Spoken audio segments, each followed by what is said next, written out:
সোমবার 23শে June Bharat Keshari doctor Shyamaprasad মুখোপাধ্যায়ের ৭২তম প্রয়াণ দিবস। তাঁর প্রতি শ্রদ্ধাঞ্জলি নিবেদন করল ইংলিশ বাজার পৌরসভা।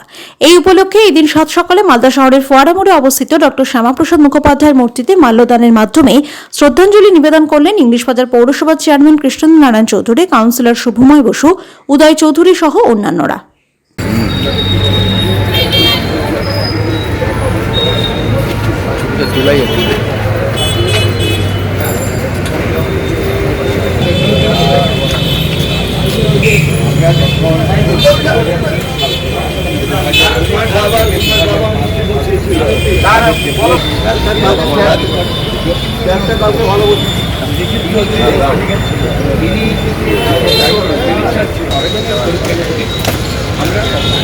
মুখার্জি একটা বলিষ্ঠ ব্যক্তি ছিলেন।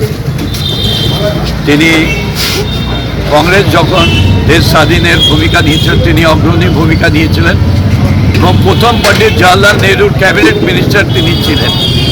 পরবর্তীকালে মতবিরোধ হওয়ার পর তিনি বেরিয়ে যান, নিজে একটা আলাদা দল করেন এবং কাশ্মীরে তিনি সেখানকার রাজার বিরুদ্ধে, তখনকার শাসকের বিরুদ্ধে বিদ্রোহ করে তিনি কাশ্মীরের জেলে ছিলেন এবং দীর্ঘদিন জেলে বন্দি থাকাকালীন তার অনেকগুলো অসুখে আক্রান্ত হয়ে তিনি মারা যান।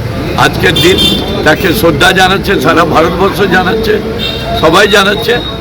আর এই মূর্তিটা আমরা 2003 সালে আমরা এখানে স্থাপিত করেছিলাম পৌরসভার উদ্যোগে। আর সেই জায়গাটা আমরা প্রতি বছরই পৌরসভার পক্ষ থেকে মাল্যদান করি।